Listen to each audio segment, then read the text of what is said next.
Si Jason Moloney nahirapan kay Sanchez pero kay Casimero 1 round lang.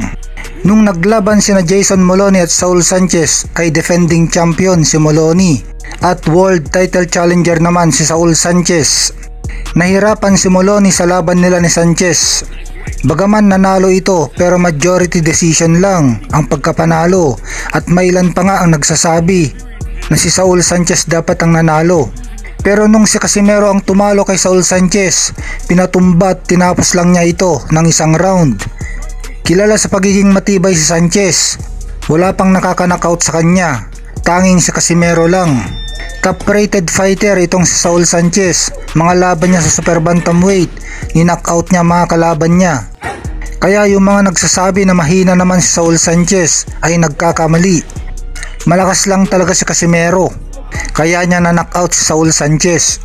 Patunay na napakalakas talaga ni Casimero ay yung pinakamalakas sa bantamweight dati na si Solani Tete ay binaklasan ng corona ni Casimero. Ni-knockout niya ito sa 3 round lang. Sinabi natin pinakamalakas dati sa bantamweight si Solani Tete dahil tinapos niya lang sa 1 round si Paul Butler. Samantalang umabot pa ng 11 rounds si Paul Butler kay Naoya Inoue.